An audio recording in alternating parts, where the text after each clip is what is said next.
জুলাই বিপ্লবে শহীদ আহত দলীয় নেতাকর্মীদের খোঁজ নিতে রাজধানীর মুগদা ঢাকার ৭২ নং ওয়ার্ড পরিদর্শনে আসেন সরকারের মাননীয় প্রতিমন্ত্রী হাবিবুর রশিদ হাবিব।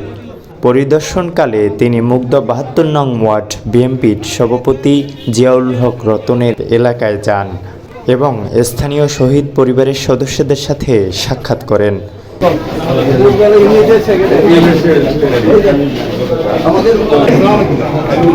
একই সাথে তিনি চিকিৎসাধীন আহত ও অসহায় নেতাকর্মীদের বাড়িতে বাড়িতে গিয়ে তাদের শারীরিক অবস্থার খোঁজখবর নেন এবং সব ধরনের সহযোগিতার আশ্বাস দেন। এ সময় প্রতিমন্ত্রী হাবিব স্থানীয় বিএনপির সভাপতি জিয়াউল হক রতনের সাংগঠনিক কার্যক্রম ও ত্যাগের ভূয়সী প্রশংসা করেন। বিএনপির নেতাকর্মী ছাড়া যুবদল, স্বেচ্ছাসেবক দল, শ্রমিক দল, কৃষক দলের বিভিন্ন স্তরের নেতাকর্মীরা উপস্থিত ছিলেন।